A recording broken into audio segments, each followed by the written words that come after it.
Verdade. Imparcialidade. Começa agora o programa A Hora da Verdade. A apresentação: Carlos Frederico Gomes. Olá, amigo assinante, estamos iniciando mais um programa A Hora da Verdade na sua TV+, canal 15 da Multiplay. Eu queria iniciar meu comentário de hoje, infelizmente, exacerbando aqui e numa atitude até de desabafo, como cidadão brasileiro, da minha indignação, a palavra certa é essa. Como você e eu, nós somos tratados nesse país. Essa semana, a imprensa divulgou que a partir, acho que era do dia 10,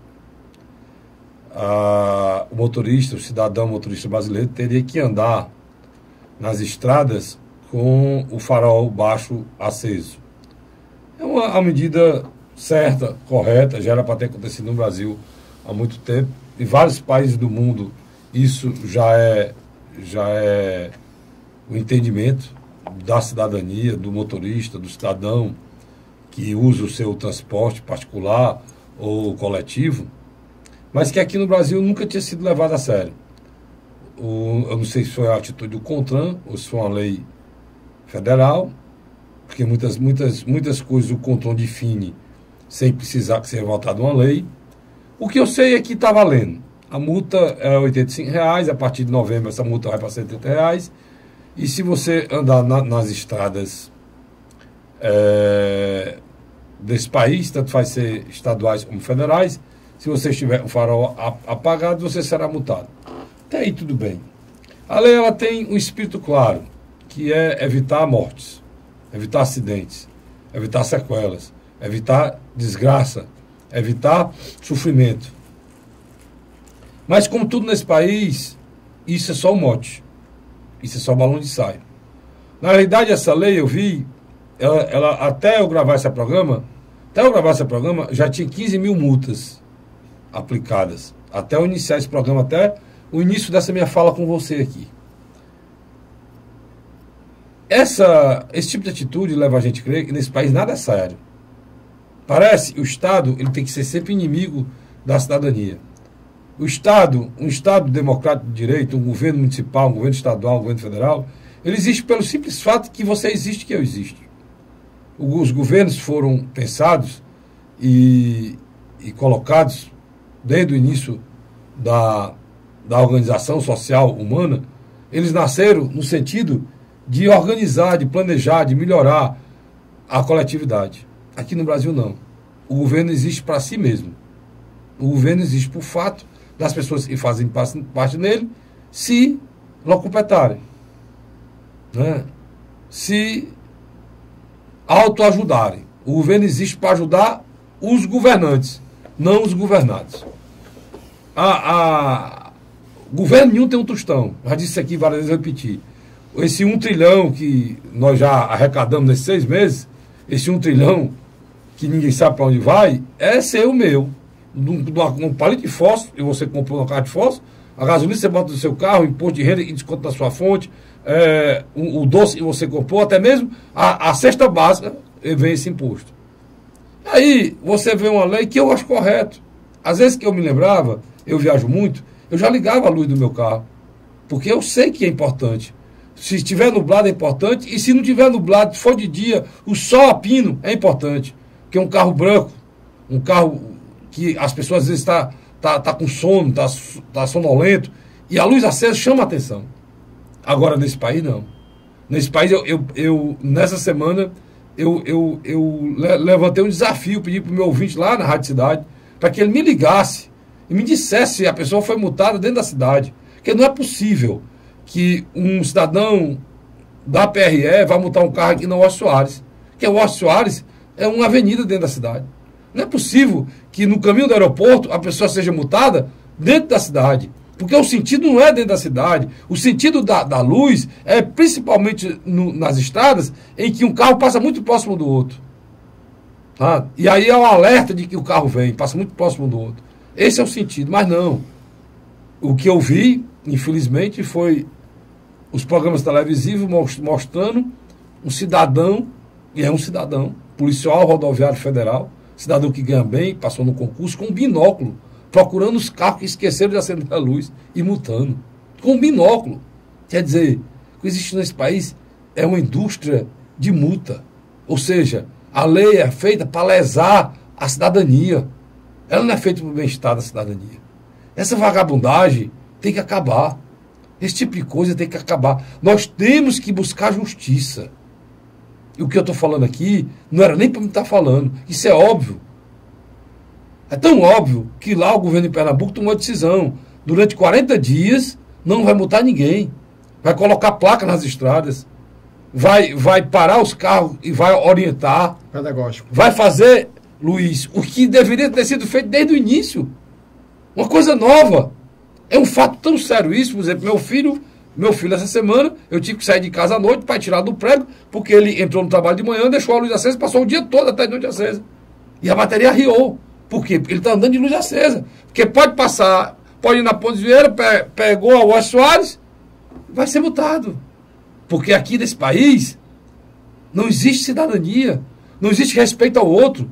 Existe, é lei, vamos lascar, vamos pegar, a lei não tem sentido, cara. A lei é para salvar a vida, a lei não é para prejudicar a cidadania. Mas a gente fica calado, a gente fica preocupado, se o Lula vai ser preso, se a Dilma vai voltar para o trabalho dela, se eles vão ganhar mais dinheiro, se vão manter o esquema de roubo ou não, não tem gente preocupado com isso. Ninguém está preocupado com a vida, com a cidadania. Essa discussão, eu estava engasgado para fazer isso aqui. Porque isso é uma demonstração que a gente precisa crescer muito como cidadão. Parabéns ao governo de Pernambuco, que tomou atitude, que sirva de exemplo aqui para o Detran do Ceará, governador Camilo. Eu sei que o senhor é um homem de bem. O senhor é um homem sereno. O senhor não quer aparecer. O senhor pegou o governo no pior momento da história desse governo dos últimos 100 anos. Certo? O país com um problema sério de crise. O estado do Ceará com 5 anos de seca, o senhor está dando conta do recado. Chame o Detran. Siga o exemplo do Pernambuco, governador. Não deixe multar a população que não aguenta mais nada. Olhe, eu digo para os senhores governantes, respeitem o espaço e o peso e o tempo de suportar as coisas do cidadão. Está chegando no limite. Né? Se você não se lembra, eu me lembro, o Luiz deve se lembrar. Tu se lembra da história do kit que você tinha que ter no carro, primeiros socorros? Entre eles tinha que ter o extintor de incêndio. Tu se lembra a história do extintor de incêndio que depois não precisava mais? E agora veio essa história. Nós não aguentamos mais. E aqui eu fiz um desabafo em nome de você, cidadão, em nome da cidadania, em nome da justiça. Tem uma coisa que a gente precisa fazer todo dia, é brigar por justiça. Né? Dar um aqui agora de pastor, né? Mas lembrando que o mais importante que vem na terra e a gente segue, né? Que é Cristo, tanto evangélicos como católicos, eles só falavam em justiça mesmo. Verdade e justiça. Eu acho que o mundo está vivendo um momento muito ruim, Vicente. O Vicente, meu amigo Vicente cinegrafista, e meu amigo Luiz, porque o nosso país, principalmente, é um país injusto, Luiz, na expressão da palavra. Qualquer coisa que se cria, que a gente pensa que é para beneficiar o cidadão, no final, é para lesar a cidadania. Isso é muito complicado, né, cara? Muito complicado. Mas, Luiz, o grande ponto, falando em justiça, falando em respeito, eu fiquei horrorizado. O presidente Eduardo Cunha renunciou, graças a Deus, já vai tarde, já deveria ter antes. Num país sério, ele nunca teria sido nem presidente. Fazendo justiça aqui, o Ciro Gomes. O Ciro Gomes, logo quando foi... Cid. Não, o Ciro. É uma história que você não sabe. O Ciro, logo quando foi eleito deputado federal, 2007, terminando o mandato dele de deputado federal, 2010. Ele falou desse rapaz. Ele disse que a Câmara hoje, naquele tempo, já era comandada por ele, né? E que ele ele já era deputado federal, né? Ele já era líder do PMDB. Pronto, e ele era um grande canalha, né? O Ciro falou isso várias vezes, que ele falou, e no futuro próximo veio o Cid, né? E chamou ele de achacador. E graças a Deus a presidência do poder, né? legislativo desse país, né?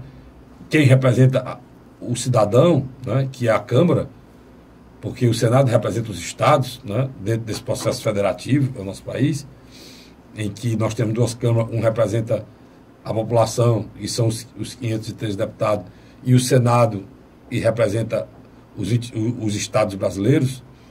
Quem representa a população, que é o presidente da Câmara, que é o terceiro na linha de sucessão, como a presidente afastada, o presidente Michel é o presidente interino, o vice é o presidente da Câmara, né? O seu Cunha saiu. Tem um novo presidente que deverá saber conduzir, pelo menos o presidente agora pode viajar, né? Porque antes ele não podia viajar. O que estou querendo da saída dele, que ele saiu, dizem que fez um acordo, Luiz, para manter o mandato de deputado federal. E lá, Luiz, como deputado federal, ele mandou um recado. O Cunha disse lá na declaração dele que o que aconteceu com ele poderia acontecer com outros. Hoje sou eu. E o efeito Orloff pode ser você amanhã. E ele mandou um recado para 117 deputados e tem processo lá na casa. Isso foi uma ameaça, né, Luiz? Agora, ele tem uma certa razão, por incrível que pareça. Por que ele tem uma certa razão, Carlos Frederico? É porque mais de 200 lá é vagabundo igual a ele, né? Eu acho que a razão é essa, deve ser essa da Por incrível que pareça, uma parte da fidelidade... Ele tem razão, porque ele não vai passar isso só não, é passar aí mais uns 200 agarrados com ele, né? Sem dúvida. O que acontece? É o efeito cascata. Você, por exemplo, vamos ter agora uma mesa diretora, que uma grande parcela dela, que vai assumir... Desculpe, que já assumiu junto com ele, vai ser disputado agora o cargo de presidente só entre nós dois, né, Carlinhos? Tanto nós dois e a audiência do mundo todinho aí, YouTube, internet. Se você fosse colocar como parâmetro o deputado, não tem nenhum processo contra ele. Luiz, olha, eu vou lhe dizer uma coisa pra você, eu não presto pra ser essas coisas não, cara. Se eu tivesse lá, esse cara se defendendo 2 horas e meia, dizia assim, olha, hoje sou eu, amanhã vai ser vocês. Eu tava ouvindo vai ser vocês amanhã. Presta atenção. Estão fazendo com a gente hoje, amanhã vai ser vocês. Eu não tinha perigo eu não me levantar, dizendo, vocês o quê? Vossa Excelência. Vossa Excelência, me respeite, homem. Nem todo mundo é vagabundo como Vossa Excelência, não. Nem todo mundo fez essa grande esculhambação que Vossa Excelência fez na sua vida, não. Nem todo mundo é marginal como Vossa Excelência, não. Me respeite. Eu acho que isso aí... Eu estou lembrando aqui do meu pai, na época da ditadura, as coisas né?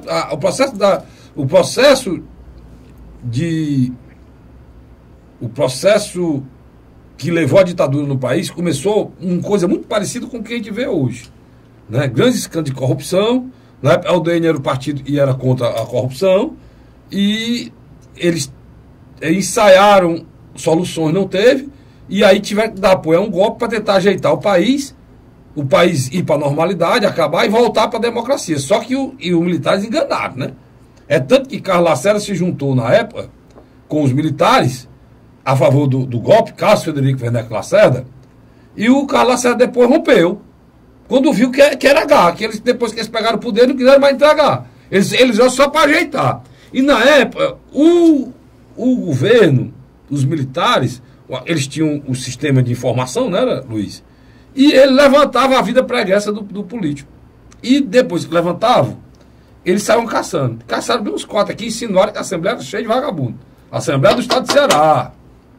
E na época, o meu pai, João Frederico Ferreira Gomes, que era deputado, ele foi para a tribuna, sozinho, ninguém falou nada. Ele foi para a tribuna e desafiou os militares, as outras militares. Cássio, o João Frederico, vasculha a minha vida, procura alguma coisa errada, me caçem. É porque ele não aceitava, Luiz, ser colocado, né, como que todos são, porque o cara que decente ele não aceita não, mas que adianta o cara ter uma vida decente a vida toda, se você vê decente? O meu pai dizia, se você não enricou, não herdou, você é decente, né? Porque não tem jeito não. O cara tem uma vida decente, uma vida honesta, uma vida decente, de classe média, pobre, tá certo? Mesmo sendo político a vida toda, esse cidadão, ele não vai aceitar que pise no pé dele, não. Né? Como ele, meu pai na época, não aceitou isso em 1900 60, né? Ele não aceitou. Né? De 66, 60, nessa fase aí. Depois do golpe de 64. Ele não aceitou. Agora, os deputados ouviram tudo isso calado. Até a Jandira Fegali. Ouviram tudo calado, não disseram nada. O cara dizia, não, hoje sou eu, depois vai ser vocês. Aqui tem 117 que tem. Pelo menos não dá certo isso não. Luiz, isso não tem mais ética, não tem mais moral, não tem mais dignidade, ninguém respeita mais nada. Esse país está entregue aqui, cara. Como é que tu vê, sociologicamente, como é que tu vê essa esculhambação desse país, hein, mano? É uma esculhambação organizada, né? Não, organizada não, totalmente desorganizada. Não, é uma esculhambação organizada. Eu vou lhe dizer por quê. O ex-deputado Pedro Correia, do Partido Progressista, num depoimento ao Sérgio Moro. E o Moro dizia, mas como é que funcionava essa questão aqui que vocês recebiam por fora, não sei o que? Eles, doutor, já estava institucionalizado. Não era legal, mas já era de praxe. Quando o deputado assumia, aí era chamado e negociava. Olha, você vai receber isso aqui diretamente, mas isso aqui por fora. Foi divulgado agora, falando sobre isso, as conversas dos tesoureiros do PT, né? Cobrando o diretor da Odebrecht no WhatsApp. Aquela parcela vai sair quanto? Tá aí, né? Sabe, tudo foi de rede social aí. Brincadeira, né?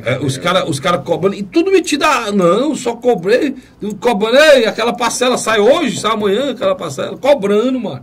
Esse que era ministro da comunicação, o nome dele?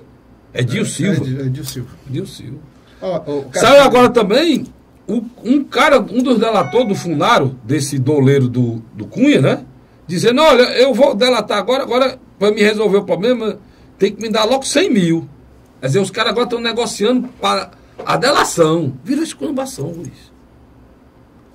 O cara vai para a delação, dizendo, vou para a delação, me asseguro logo 100 mil aqui, 100 pau. O cara falou assim, 100 pau. Quer dizer, estão gravando, as delações, macho, elas estão sendo usadas como moeda de troca, cara. De grana. Os caras estão sendo presos, estão fazendo delação, estão recebendo dinheiro, macho. Brincadeira, né? E os valores altos, né? Os valores altos. A grande verdade, Carlos... Eu não vejo mais saída, não, sinceramente. Assim, eu acho que você representa a opinião de uma parcela enorme da população que já não vê mais na classe política seu representante. Mas eu fiz uma ressalva, eu não falei os 500, não, eu disse 200, viu? Presta atenção. Eu ainda acredito na metade, porque eu não sou imbecil, nem irresponsável de generalizar, não. Por que você diz só 200? Porque eu estou dizendo aqui agora. Existem homens de bem. E a gente precisa saber disso na vida pública. Porque se a gente não acreditar nisso, aí nós estamos lascados. Né? Carlos Frederico, você pega um fenômeno como Jair Bolsonaro. Pois é, Luiz. Deputado federal Jair Bolsonaro. Você tocou nesse assunto. Por que ele é um fenômeno? Você vai me dizer depois do intervalo. Eu vou para o rápido intervalo e volto já, dizendo para você por que é que Jair Bolsonaro é um fenômeno. O Luiz está dizendo isso aqui, eu vou dizer isso aqui para você. Presta atenção, anote o dia de hoje. Anote o dia de hoje. O Jair Bolsonaro, em 2018, pode ser o Trump, Donald Trump brasileiro. Que ninguém dava nada e está aí disputando o segundo turno a Hillary Clinton. Como também na votação, né, do Reino Unido, a Inglaterra acabou saindo. E o Luiz vai dizer por quê. Vai fazer uma análise sociológica e eu vou dizer por quê, fazendo uma análise nua e crua da política brasileira. Eu volto já, sai daí não. A Hora da Verdade. O governo do Ceará está participando em parceria com o governo federal da construção de mais uma etapa do residencial Cidade Jardim, no bairro José Walter, em Fortaleza. Um dos maiores empreendimentos do Minha Casa Minha Vida no Nordeste. Só este ano, 768 moradias já foram entregues na capital. Transporte na porta, moradia segura, que tá uma maravilha. Aqui tem tudo para a pessoa ser feliz. É o governo do Ceará cumprindo compromissos e garantindo casa própria para os cearenses. A Hora da Verdade. Pois é, estamos de volta agora com o segundo bloco do nosso programa Hora da Verdade. E o Luiz deixou no ar que o Jair Bolsonaro pode ser um... É um fenômeno. É um fenômeno. Já é um fenômeno. Já é um fenômeno. Por quê, Luiz? Por quê? A figura do Jair Bolsonaro, algumas pessoas, principalmente da esquerda, acreditam que ele é um troglodita, é um imbecil, tá entendendo? É um representante do período negro do regime militar. É equívoco. Ele já provocou, Luiz, uma mudança. É equívoco. Olha, Luiz, eu tenho 52 anos, cara. 52 anos. Quando eu era estudante, no meu tempo de segundo grau, secundarista, sempre fui o melhor aluno de OSPB. Era uma coisa que tinha na Organização Social Política Brasileira. Eu sempre gostei saber dos meus deveres, do meu direito, de entender como é que funcionavam as coisas nesse país politicamente. E as datas festivas, eu acho importante. Eu sempre fui o melhor aluno de OSPB, como sempre fui o pior de matemática. Né? Estou sendo bem sincero aqui, o nome desse programa é da verdade. Sempre fui o melhor de SPB e sempre fui o pior de matemática. Sempre fui um dos melhores de história e sempre fui o pior de física. Sempre fui um dos melhores de biologia e sempre fui um dos piores de química. Então, botando cada um dentro do seu lugar. Eu estou dizendo isso, sabe por quê? Porque nesse tempo todo que eu acompanho a vida pública, e é pouco tempo, eu sou jovem, né, 52 anos, mas nesse tempo todo, Luiz, eu nunca ouvi falar num movimento, ou numa entrevista, ou num pensamento de uma pessoa de direita. Nunca. É a pessoa que se auto-intitula de direita. O cara diz, eu sou do DEM, eu sou do centro-direita. Eu sou, né, do centro, é centrão. Tudo ali é direita.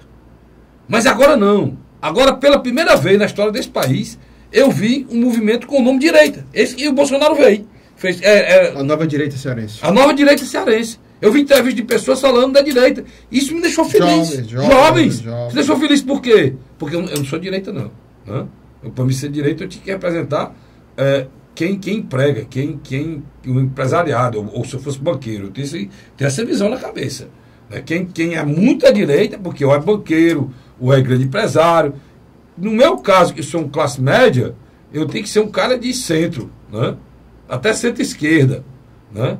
De esquerda, não. A esquerda no Brasil, eu já falei sobre isso aqui, pelo amor de Deus. A esquerda no Brasil, ela é única. Né? É única. É uma esquerda que ela só olha diversidade sexual e a diversidade sexual e diversidade sexual. Ela é a esquerda que só liberação fala da maconha, de diversidade sexual, liberação de maconha, proteção assassina e menor assassina. É só isso aí, só fala isso aí.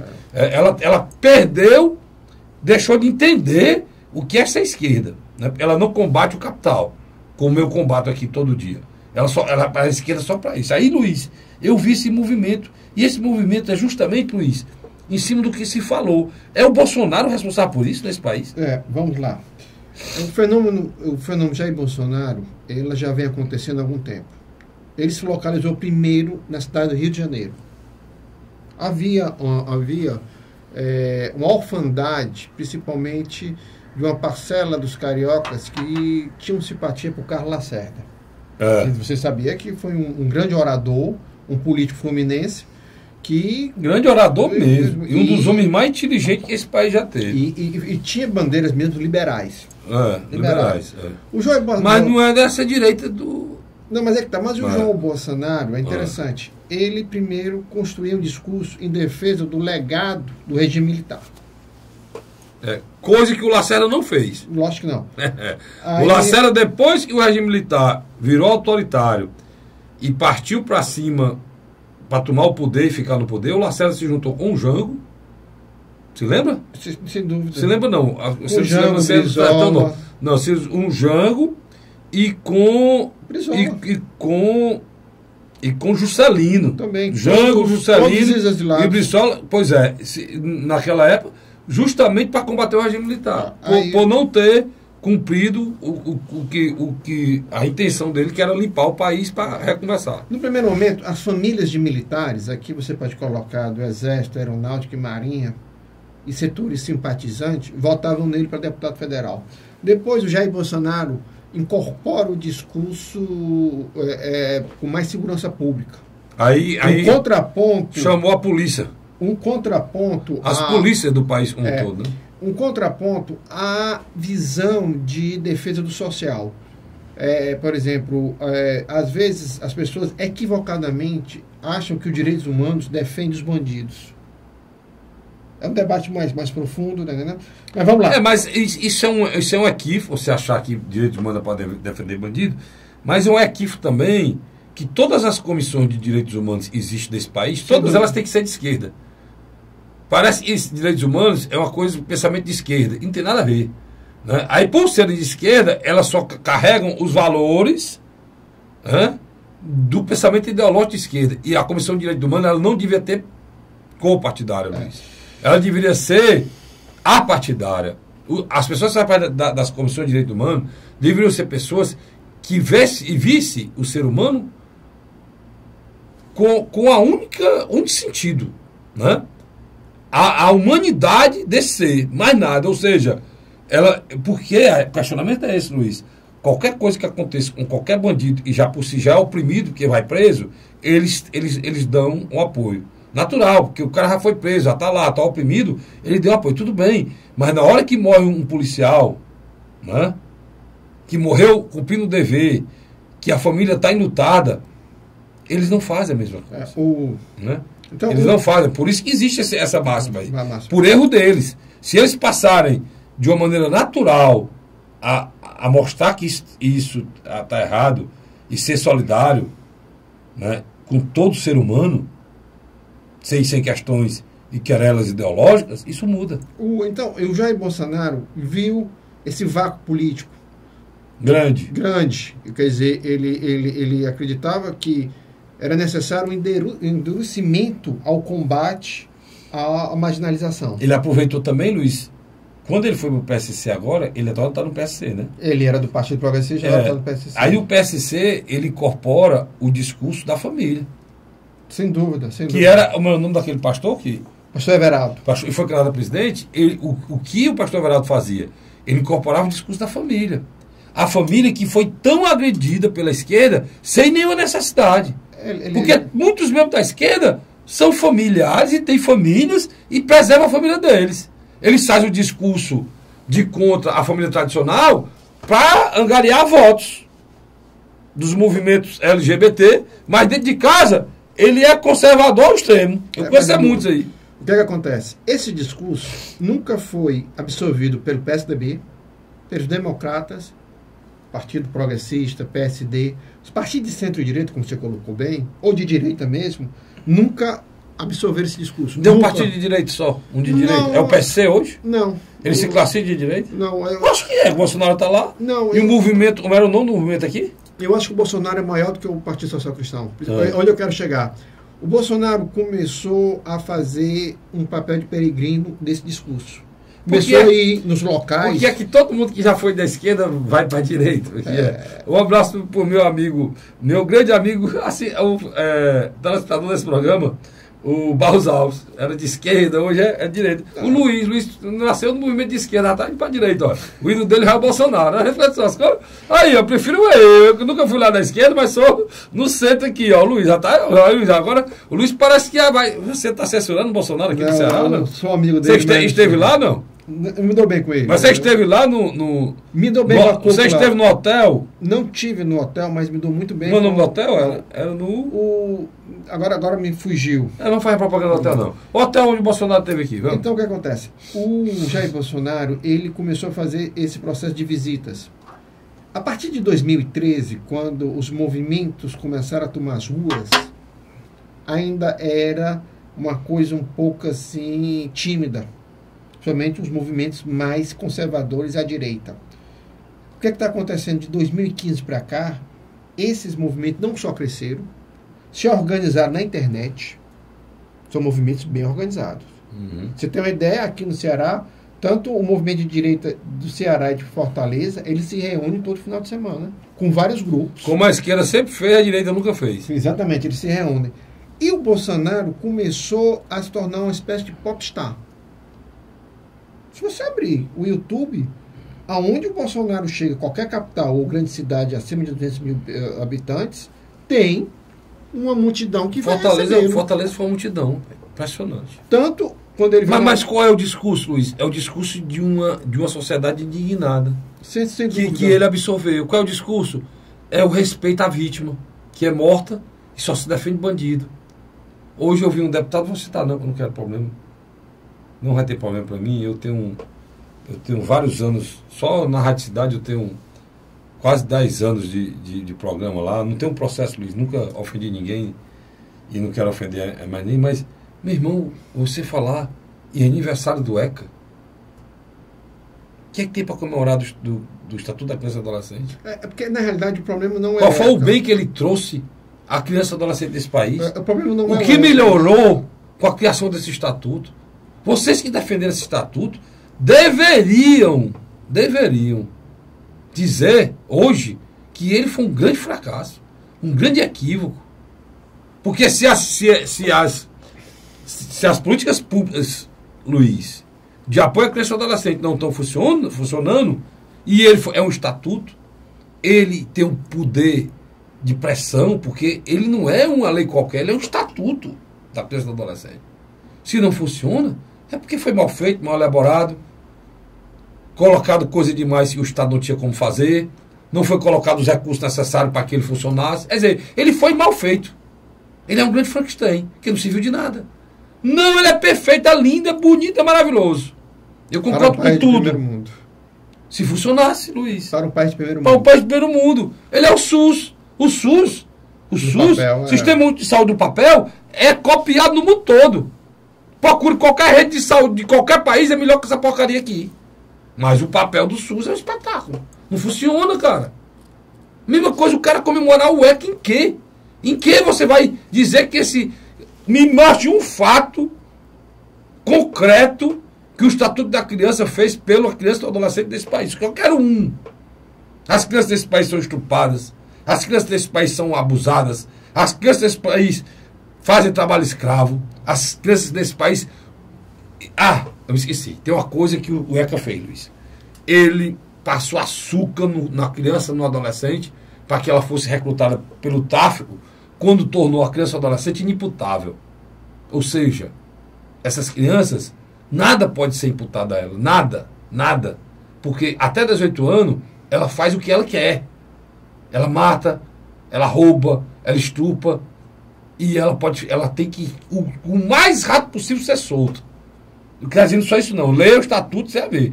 O estatuto, ele prescreve lá que a criança, ô Luiz, eu leio as coisas antes de falar. Ela impreterivelmente tem que se buscar ela ser solta o mais rápido possível. E tem mais, quando ele completa 18 anos, não importa o que ele fez, ele não a ficha dele é zerada. Ou seja, ele é o Luiz da vida. Não tem o processo, o caso de aqui, não tem o processo, meu amigo Vicente aqui. Se ele tiver matado 20, como tem um aqui no Eusébio que matou, ele aí deve estar solto já, e é de maior, ele não fez nada. Ele não deve nada à sociedade. Isso é um excrescência, isso é uma imoralidade. E tem gente comemorando isso, Luiz. Eu estou tocando esse assunto todinho para dizer um dos motivos do Bolsonaro se virar para apostar. É esse aqui. Porque ele é contra. Né? E não é só o Bolsonaro que é contra, não. Que eu não sou de direita e acho que é uma lei que foi feita que deveria ser repensada, estudada e refeita. Porque ela não trouxe nada de bem e de bom para a criança e adolescente. Nada. Não tem nada a ser comemorar a criança e adolescente desse país. Nada. Coisa alguma. Cara, Frederico, o Jair Bolsonaro, deputado federal, vai responder um processo da Comissão de Ética. Já pela questão do estupro aí. A discussão que ele teve com a Maria do Rosário. Maria do Rosário. Só que dentro da discussão, você se lembra qual foi a frase? Você é muito feia para ser estuprado, coisa nesse sentido. Eu não vou lhe estuprar. Por essas imbecilidades do Bolsonaro, é que eu não dei a ele o respeito que eu tenho admiração. Rapaz, eu vi 8 frases dele perfeita. Ele soltou aí. Inclusive reproduzindo meu programa da Rádio Cidade. 8 frases perfeitas dele. Perfeita mesmo. Que ela não é dele, é do cidadão que não aguenta mais. Né? Agora essa daí, bicho, você é tão feio que merece ser estuprado. Alguma mulher merece ser estuprada. Agora tem um detalhe aí. Feia, velha, nova, pelo amor de Deus. Aí esse tipo de coisa é que destrói, né, Luiz? Aí um detalhe importante aí. Eu estava numa discussão num programa de rádio e me fizeram essa pergunta. E na banca tinha uma pessoa comemorando a ida do Bolsonaro. Eu disse, não comemore não. O Bolsonaro pode transformar essa passagem dele na Comissão de Ética num palanque Com certeza. político eleitoral. Com certeza. Ele fala bem. O efeito pode ser ao contrário. Ele pode fala sair de lá bem. ovacionado e com apoio da população. Ele pode até perder o mandato.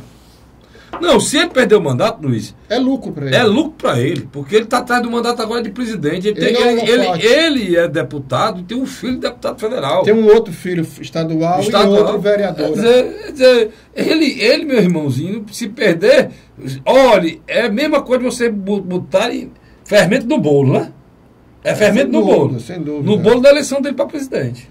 Então, esse fenômeno que está acontecendo é culpa, em certa parte... Da esquerda brasileira. O Bolsonaro é a criação da esquerda brasileira. Da esquerda brasileira. Isso aí... Incompetente. E ele está devorando também uma direita covarde. Imbecil. Uma direita covarde, que não tem coragem... Passou a vida toda calada só atrás dos seus interesses. Você está falando. A direita anterior nossa, ela passa a vida calada e buscando os interesses dela financeiros. Ele, pelo menos, aí eu volto a elogiá-lo, ele está discutindo os problemas do povo brasileiro. E o povo brasileiro está vendo a figura do Bolsonaro guarida para os anseios que a esquerda brasileira fez questão de destruir sem necessidade. Sabe que a esquerda brasileira partiu para bater de frente com as religiões. São idiotices, Luiz. O PT nasceu aonde, Luiz? Nos movimentos eclesiásticos e base. O PT nasceu dentro da Igreja Católica. Foi o maior partido católico da América Latina. O PT nasceu dentro da Igreja Católica. Hoje ele bateu de frente com a Igreja Católica, que tanto ajudou. Ele cospe no prato e come, né? Entendeu? Nas comunidades eclesiásticas de baixo. Só o que a gente ouvia falar nesse tempo, desse país, era a história dos padres vermelhos. Era até motivo de programa de televisão, os padres vermelhos. E os discursos impostos de cima para baixo, sem conversar com os próprios movimentos. Se você hoje conversar com alguns movimentos, tanto de homossexuais, de negros, índios e outras categorias, eles vão dizer, olha, nós somos a favor, mas a maneira como foi imposta deturpou a discussão. Não, macho, foi uma geração de ódio.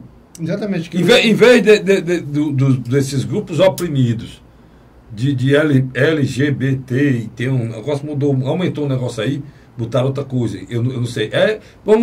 Até onde eu conheci, LGBT...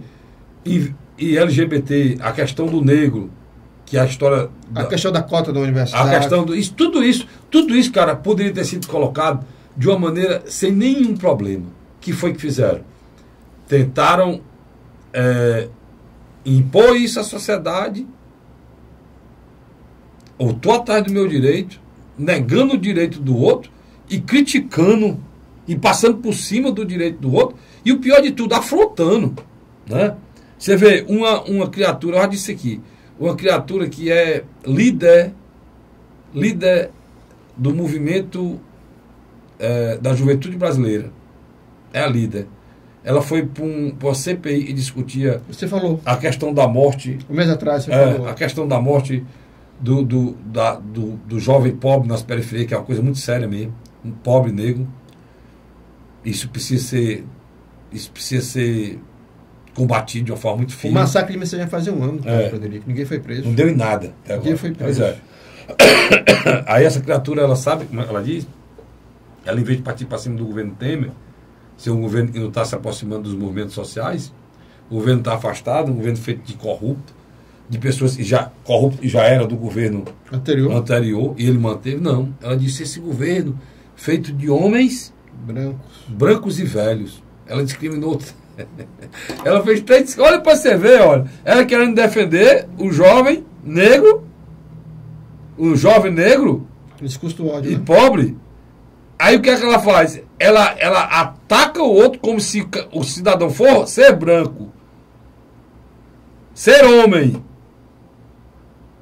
e ser idoso é alguma coisa pejorativa. Quer dizer, ela atingiu um homem, um ser humano branco, de frente, ou seja, discriminação racial.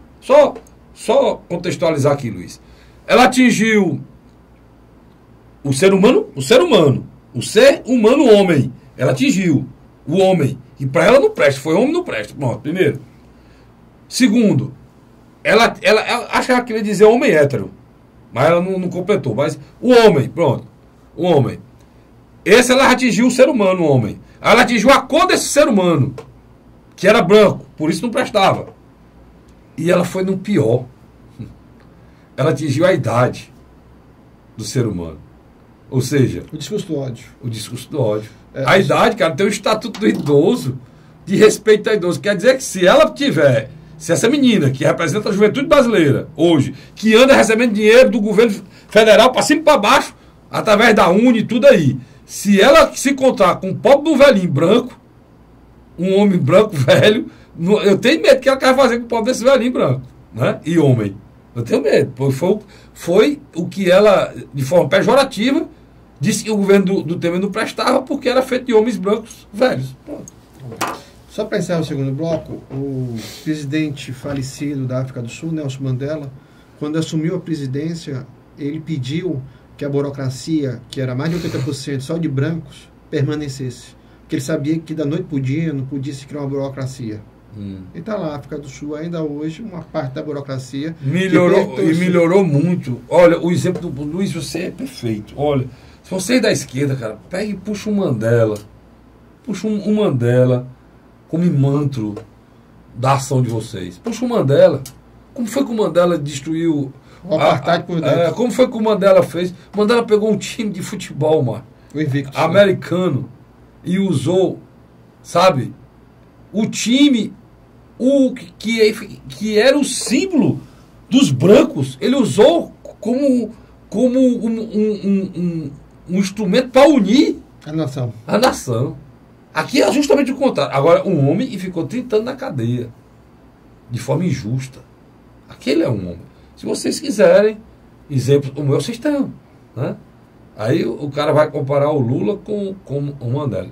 Só para encerrar. Me compare com a porca parida que eu lhe dou 2 bacurim, 3. E só para Porque você comparar uma figura do Mandela com o Lula, meu irmão, pelo amor de Deus. E só para a gente encerrar, Cuba, depois da crise que atingiu a Venezuela, também, sem os recursos que eram passados da Venezuela para eles, entrou em colapso, né?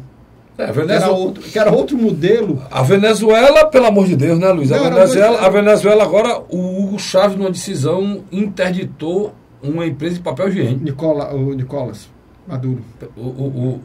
Maduro. O discípulo do Hugo Chávez, né? E ele vê o espírito do Hugo Chávez sentado numa porca. Então, estou dizendo, você tem uma ideia, os 2 modelos que o Brasil sempre idolatrava, Venezuela e Cuba, simplesmente estão em colapso. Eu não sei como é que aqui no Brasil a gente vai idolatrar modelos, o que é o movimento bolivariano, que Simão Bolívar para o Brasil nem existe, Luiz. Que Simão Bolívar tem, da onde que Simão, o que é que tem a ver com a gente? Simão Bolívar ele lutou contra o imperialismo espanhol. A gente foi conquistado aqui pelos portugueses. O Simão Bolívar foi importante para a Bolívia, lá até para a Argentina, né? Foi lá para a Venezuela. Para cá não tem nada a ver com a gente. Aí, essa loucura aqui, quero puxar Simão Bolívar, Che Guevara. Pai, nós temos aqui homens de bem aqui, quer ver? Você Leonel de Moura Brizola, Mário Covas, Darcy Ribeiro, próprio Miguel Arraes, né?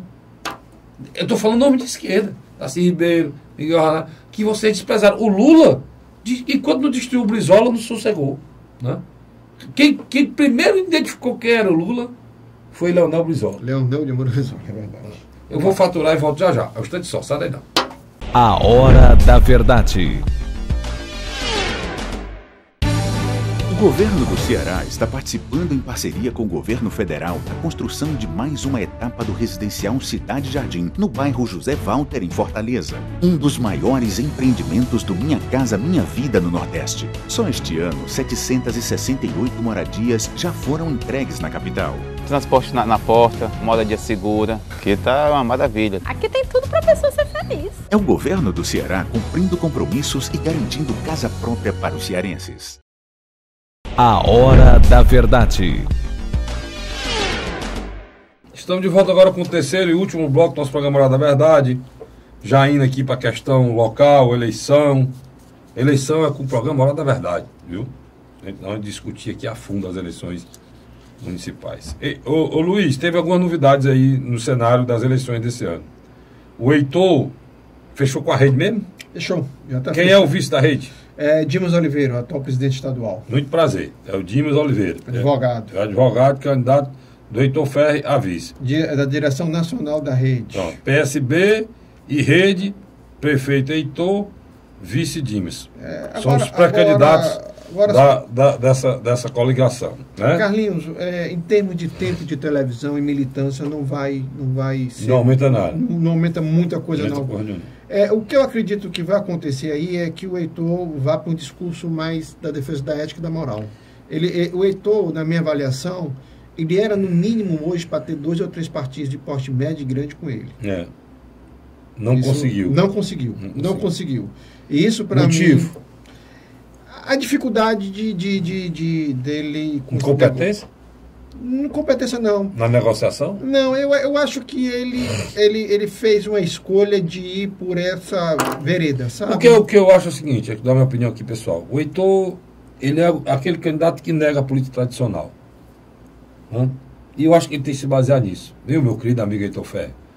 Eu acho que você não gosta desse modelo, que é um modelo exaurido, que essa política tradicional é nefasta, é imunda. Muita gente reclama, as mulheres não estão na política. Como é que a mulher pode entrar na vida pública uma esculhambação dessa, mas nem a gente que está acostumado, às vezes dá nojo, dá náusea, e você ouvir aqui meu depoimento aqui, dá nojo, dá náusea, você imagine uma mulher entrar nisso. Por isso que o Heitor hoje é o cara que vai negar esse político tradicional. Agora, o Heitor, na minha avaliação, ele tem 2 caminhos. Esse que você falou, a negação da classe política.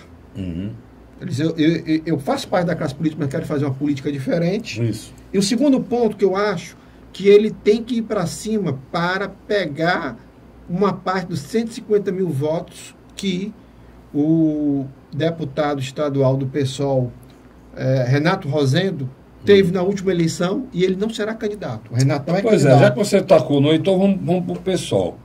Terminou o Heitor aqui, o PSOL. O João Alfredo. O candidato não é o Renato, é João Alfredo. Por quê? O João Alfredo é um candidato para tentar unificar as bases que estavam brigando. Como é que pode um partido pequeno ter um candidato competitivo? Esse candidato talvez não a fogueira de vaidade do pessoal é grande, né? É muito grande, porque já teve um problema sério no municipal aqui entre o João Alfredo duas chapas, e a vereadora Toninha Rocha, que saiu do partido. E está na rede hoje. Justamente. Aí, mesmo com a saída dela, o pessoal continua o conflito. Agora o conflito é do deputado João Alfredo, do vereador João Alfredo com o deputado. Não, o conflito é que o João Alfredo é candidato para apaziguar as alas internas do partido que estavam brigando entre si. Isso é um absurdo. Agora, uma coisa eu acredito aí, e você talvez concorde comigo, eu acho que o Heitor deveria procurar o PSOL. Eu acho que caberia aí uma união. Eu não vejo aí choque aí no discurso da defesa da rede, moral. PSOL, PSB, dá para ir. Dá para ir, eu acho que haveria... Infelizmente, o Heitor não está saindo grande da maneira que a gente esperava ele saísse, até a gente comentou aqui, como ele saiu na eleição passada. Mesmo na eleição passada, o vice era o Alexandre PPS, Pereira, Alexandre Pereira. Ele fez uma coligação... Olha, o Heitor está no segundo turno, você tem ideia. Certeza que estou no segundo turno, o Heitor estaria no segundo turno, se ele tivesse os votos da eleição passada, Luiz. É verdade. Mas é uma nova eleição. Eu estou dizendo, mas se ele tivesse os votos da eleição passada, ele já estaria no segundo turno. Né? Aí, a Luziane, como é que está a Luziane? Luziane, o Lula foi vir para cá, não veio por quê, mano? Na minha avaliação... Não fizeram a cota do jato, não? Não. Fizeram a cota para Dilma, né? Já está em 750 mil. Se você quiser doar para Dilma vir aqui, estão fazendo a cota aí, está em 750 mil. Saiu essa semana. Né? A deputada federal, Luziane Lins, quando ela lançou a pré-candidatura, ela acreditou que ia causar uma certa comoção. Ia ser aplaudida, uma parte da sociedade ia adentrar a pré-campanha dela.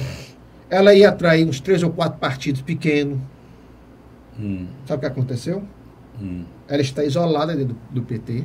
O vice é do PT mesmo? Não só será do PT, como o PT ligado a Camilo, provavelmente vai pedir voto a Roberto Cláudio. Não, mas isso aí já está definido. A gente já falou isso aqui. O PT do Camilo... A Luziane votou no Camilo? Lógico que não. Então pronto, mano. Não tem nem o que discutir. O próprio de Assis falou isso. Não, a Luziane não votou no Camilo, que ele vota. Muito pelo contrário, a Luziane demonstrou que quem manda no PT é ela. Não, isso aí tem que tirar dela, não. Agora ela desmoralizou o governador. Eu, no lugar do Camilo, já tinha saído desse partido há muito tempo. E o cara, governador de estado, foi desmoralizado por um diretório municipal, mano. Fica a situação muito difícil. Eu acho a situação da Lusiane muito complicada. Agora eles vão só, mas como é que está a aceitação? Já tem alguma pesquisa, alguma coisa que mostra da importância da A Lusiane pode refletir o fator Marcos Calles e Inácio Arruda. Começa lá em cima na campanha, mas durante a campanha eles vão perdendo mas capital. Você acredita que ela começa bem? Ela deve começar bem, esse prefeita, né, Luiz? Mas eu acredito que ela pode terminar bem menor do que ela possa imaginar. Ela tem esse medo, né? Eu acho que esse medo já está se tornando um pouco real. Ela tem esse medo. Você sair menor, e o que foi? Qual os exemplos que ele falou? Vou dar um exemplo. O Inácio Arruda, que era deputado federal de 300 senador. Não, ele foi deputado federal com 300 mil votos, cara. Né? Por isso que foi guinado a ser senador. Foi senador da República durante 8 anos. Se candidatou a prefeito, tirou quanto, Luiz? 19 mil? Exatamente. 19 mil votos. Candidato a prefeito Fortaleza. Ele e o Marcos Calles. Praticamente se acabou. O Marquinhos tirou uma votação muito boa boa para o governo do Estado. Para o governo do Estado, aí correu o risco de ir para. Se tivesse um segundo Correu o risco de ir para candidato a prefeito de Fortaleza, tirou uma votação medíocre, o Marquinhos praticamente deixou a vida pública. Grande figura, um rapaz de muito futuro na política cearense, saiu. Né? Aí, e a Lusiane é deputada federal, ex-prefeito. Eu acho o momento, como o Luiz já analisei aqui, o momento é ruim pelo próprio desgaste do partido dela, né? Mas ela insistiu na candidatura, até mesmo peitando o governador, contra o governador, está aí. Cada um acha que sabe qual é o caminho melhor, né, Luiz? Luiz, Capitão Wagner. A novidade é que o presidente estadual do Solidariedade, o deputado federal Genesias Noronha, declarou apoio. Rapaz, o Solidariedade. Então, para você ter ideia. Vamos lá, PR. Ele é do PR, o Capitão Wagner. Ele teve um aumento do PSDB. O apoio do Tasso com o PSDB todo. Né? Aí veio o aumento, o apoio do PMDB. Do PMDB do Eunício. As duas maiores forças do Estado, depois do governador, estão junto com o Capitão Wagner. E agora veio o deputado Genesias Noronha, com Solidariedade, deputado federal, e a sua esposa, né, a Darlane Noronha, deputada estadual, a apoiar o Capitão Wagner, o Solidariedade. Olhe, se esse povo todo for, meu amigo Capitão Wagner, alugue uns equipamentos fortes, porque o palanque vai ficar pesado, o palanque, viu? Tem que ser a estrutura para caber tanta gente em cima desses seus palanques por aí. Só tem um detalhe aí que poucas pessoas desconhecem. Hoje, o deputado Genesias Noronha é uma liderança em crescimento no Congresso. É o líder da bancada. Foi o segundo mais votado na última eleição do Estado do Ceará. Depois do Paulinho, da Força, é a figura mais salada no Brasil. É tanto que ele foi escolhido para ir para a comissão do impeachment. Ele falou em nome na comissão do impeachment. Ele votou, né?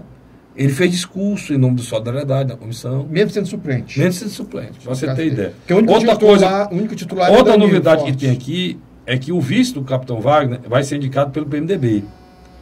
E o vice do Capitão Wagner... provavelmente seja o atual vice do Roberto Cláudio. Pronto. O Gaudêncio. Estava entre Marcelo Mendes, estava entre Helene Novaes, Marcelo Mendes e Gaudêncio Luceno. O Gaudêncio, ex-deputada Helene Novaes já disse, né? Já disse hoje, não foi ontem mesmo, mas foi divulgado hoje, que não vai mais concorrer, não quer mais pleitear a candidatura de vice e vai apoiar a Gaudêncio Luceno. E era mais do que lógico que isso acontecesse. Por que é que eu vou dizer isso? Política, pessoal, é muito simples, é só olhar. Né? E o Luiz está aqui para me corrigir se eu estiver errado, ele é cientista político. Mas deixa eu explicar. Daqui 2 anos tem eleição para governador. Se o Capitão Wagner for prefeito e fizer um bom mandato, o Capitão Wagner pode querer ser governador, pode não, Luiz? Sem dúvida. O Ciro Gomes. Ciro Gomes era deputado com o Capitão Wagner, foi eleito prefeito de Fortaleza e foi candidato a governador. O Capitão Wagner pode querer fazer o mesmo percurso. Só que ele vai ter que sair da prefeitura para ser candidato. Mas não é impossível, não. Não é? Mas não é impossível, não. Para ele sair da prefeitura para ser candidato, ele vai bater de frente com quem? Com o Eunício, e não é do partido dele, é do PMDB. Mas se ele sair, quem é que assume a prefeitura? É o vice. Quem é o vice? Gaudêncio. Quem é o Gaudêncio? É o Eunício. O Gaudêncio é o freio de mão para que o capitão nem pense em ser candidato a governador. Eu concordo com a sua lógica. E é também uma segurança, uma colocação de uma pessoa que é muito ligado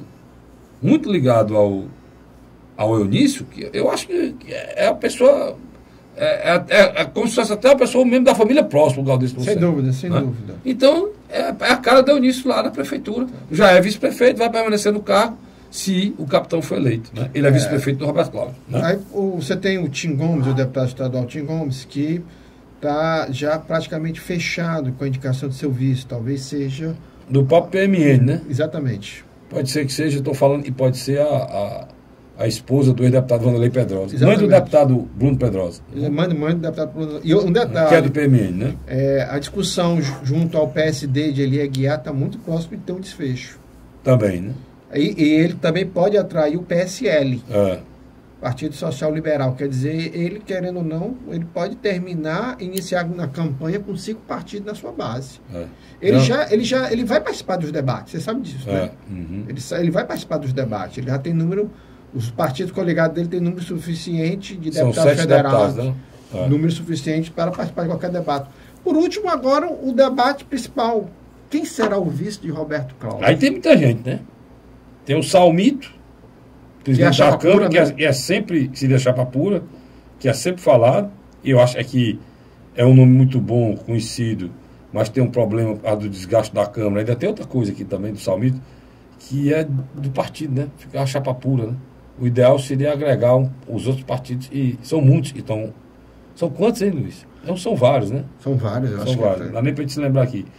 Tem o Alexandre Pereira, que já foi vice, e foi um cara decente com o Heitor. O Heitor fala muito bem, quando foi candidato a vice do Heitor, que é do PPS.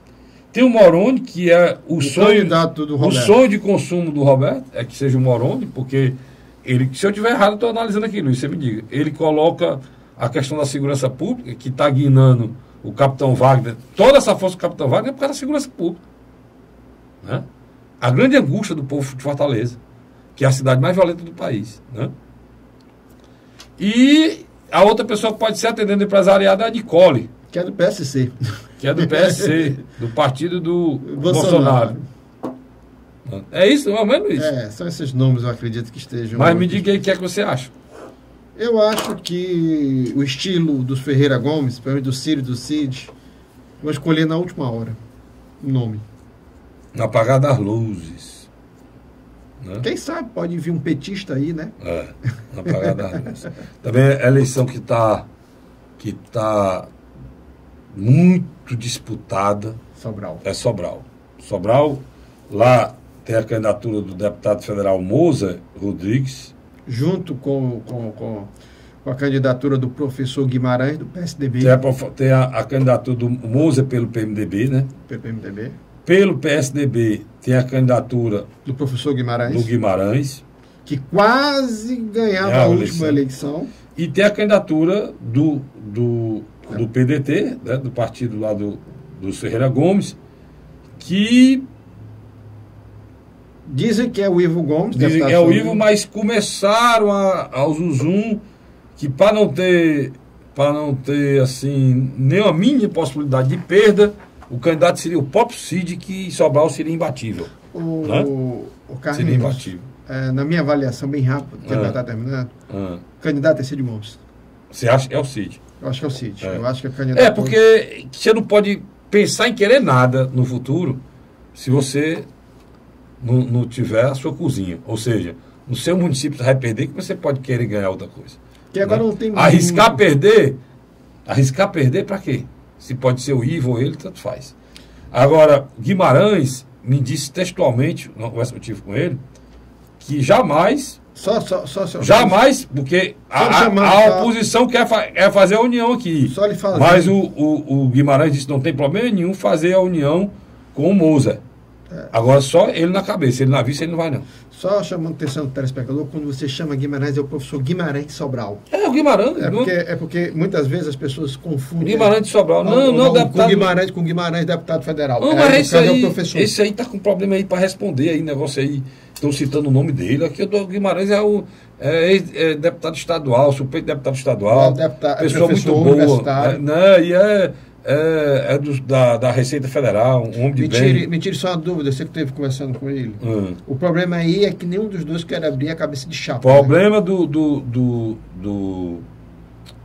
o problema dele foi que o deputado Moço se aproximou dele e foi levando liderança dele. Ele ficou revoltado com isso. É natural também, né? Mas nessa disputa política é assim. Ele foi chamando e atraindo lideranças que eram ligadas a ele. Ele ficou muito chateado. Ele diz, eu posso até compor, eu sendo candidato, eu na vice eu não vou. Textualmente, me pediu segredo, por isso que eu estou falando aqui, textualmente. Mas vamos aqui bem... Então, se houvesse a união dos dois aqui, a eleição em Sobral era dificílima. Com a divisão, não. Porque aqui, no mínimo, uma divisão da oposição fica muito mais fácil para que o Ferreira Gomes ganhe a eleição em Sobral. No próximo programa, né, Frederico, nós vamos começar uma nova etapa, né? Nós vamos discutir Maracanã, Juazeiro do Norte. Vamos discutir várias prefeituras aqui, falando de todos os candidatos ou não manda a lei. Vamos discutir vários municípios aqui do estado, e os municípios importantes do estado será Calcaia, né? Eusébio. Vamos falar, na próxima semana, falar muito aqui de Calcaia, que é uma cidade próxima aqui de Fortaleza e a gente precisa discutir Calcaia. Tá bom? Eu vou agradecer a sua audiência e dizer que na próxima semana nós estaremos aqui de novo, o maior programa Hora da Verdade. Muito obrigado. Até lá.